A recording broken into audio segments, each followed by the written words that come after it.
Bienvenue dans cette partie, comme prévu, toujours dans le navbar, donc de mettre des CSS pour styliser notre menu et le rendre beaucoup plus joli. Donc pour cela, nous allons switcher sur la partie en fait CSS, donc notre fichier navbar.css. On va commencer par la balise nav.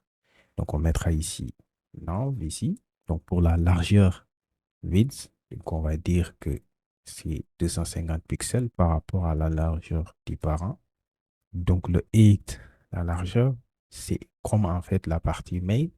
On va faire un calque ici de 100 VH. Donc on va soustraire aussi le header qui est égal à 100 pixels. Alors à part ça, on va passer au bouton ici, Add Question Button. Donc pour l'ajout d'une question. Donc on va dire nav.add question. La même classe qu'ici, hein, on peut copier pour ne pas se tromper. On va remplacer juste là. On va donner un background color. Donc, moi, je vais ici une couleur donc avec le code hexadécimal. Donc, 2D, 69 SCF. Donc, à peu près bleu. Donc, la couleur color, on va mettre FFF. Donc, la couleur blanche. Outline. Donc, on va dire, il n'y aura pas de outline, non. En border, il n'y aura pas de bordure aussi. Padding, on va dire que c'est 15 pixels, donc d'en haut et d'en bas, et 10 pixels pour les marges internes latérales. Donc là, on va dire margin bottom, donc la marge externe en bas. Donc on va dire que c'est 30 pixels, donc 30 pixels. Ici, on va ajouter un border radius. Donc pour les bordures arrondies, on va mettre 10 pixels. Et ensuite, le box shadow, on va reprendre le même box shadow qu'on a donc dans la partie header. Donc, où est le composant header ici? On va reprendre, alors c'est le CSS dont on a besoin. On va reprendre cette partie-là. Donc, box shadow, voilà, on peut fermer du coup.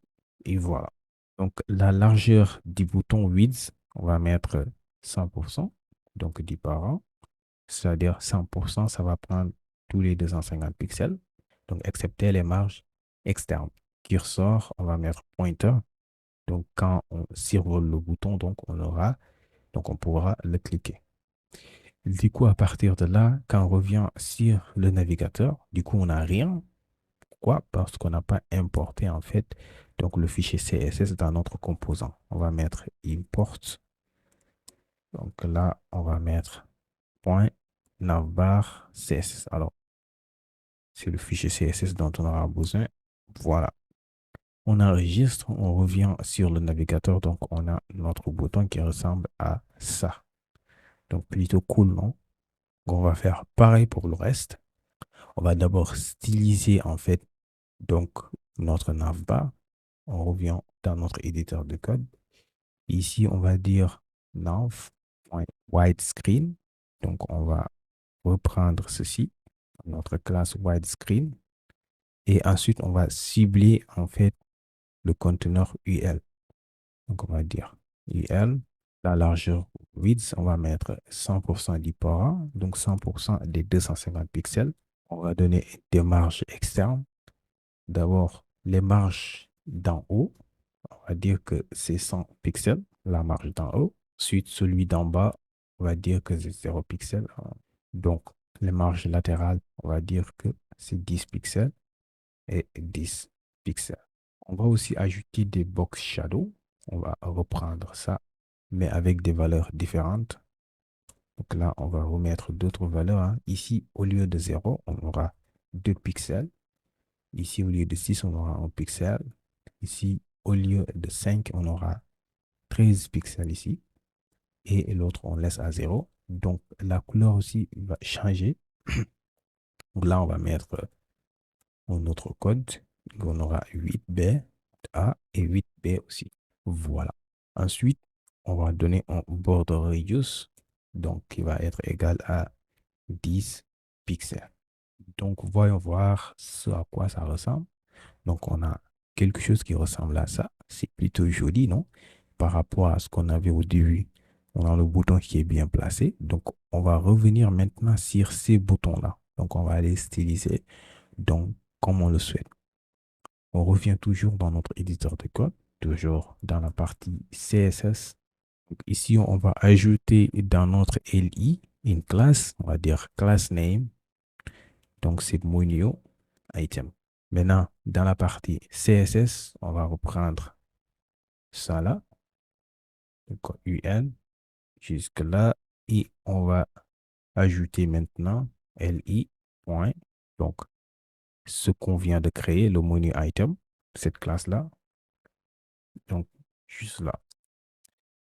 Et là, quelles sont les propriétés? Donc, on va d'abord enlever les listes type. On va les mettre à none. On va donner des marges externes d'en haut et d'en bas. On va dire que c'est 10 pixels. Et les marges latérales, c'est à 0 pixels. Cursor, on va dire pointer. Les marges internes, padding, on va dire que c'est 15 pixels et 10 pixels. Donc 15 pixels d'en haut et d'en bas et 10 pixels pour les marges latérales. On va mettre un display flex, donc pour aligner en fait l'icône et le texte. Donc ici, on va mettre flex, align items center. On va reprendre ça. On va dire quoi? On va maintenant cibler le menu icon. Donc là, on va mettre ici menu icon en sélectionnant cette classe-là. Et là, on va donner une marge donc à droite, une marge externe à droite, margin right. On va dire que c'est 10 pixels. Et là, on enregistre, on va aller voir ce à quoi ça ressemble. Donc, on a quelque chose qui ressemble à ça. Donc, pour ce bouton-là, on va faire pareil pour le reste. Donc, pour cela, on va juste copier cette classe-là pour le reste. Donc, pareil ici et pareil ici aussi. On enregistre, on revient sur le navigateur, on voit que tout est aligné. Voilà. Maintenant, on va juste changer les icônes ici. Donc, toutes les questions, mes questions, et ici, mes réponses. Pour cela, on va modifier ici le class outline. On va dire ici, c'est question line. Et il faudra l'importer ici. Donc, en design, pareil pour celui-là, on va mettre file outline. Et enfin, on aura besoin aussi de edit outline. Donc, on va mettre edit outline, celui-là pour la réponse. On enregistre, on revient sur le navigateur. Alors là, c'est outlined.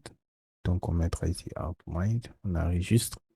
Si on fait pareil, outline, et aussi on fait pareil pour ici. Voilà, on enregistre. Maintenant, allons voir ce à quoi ça ressemble sur le navigateur. Et voilà, on a ça. Donc, on a pour la question, toutes les questions, pour les questions posées et aussi pour les réponses. Maintenant, on va continuer pour la stylisation, c'est-à-dire quand on survole sur l'élément de menu, que ça soit coloré. Pour cela, on va revenir dans la partie CSS. On va choisir tout ça. Et là, on va dire quoi? On va utiliser hover. On va dire background color. Et vous pouvez ajouter ceci. Donc, hashtag 183-66A. Voilà, on aura à peu près une couleur bleue. On enregistre, on revient sur le navigateur. Donc, vous voyez, quand on survole l'élément, on a ceci.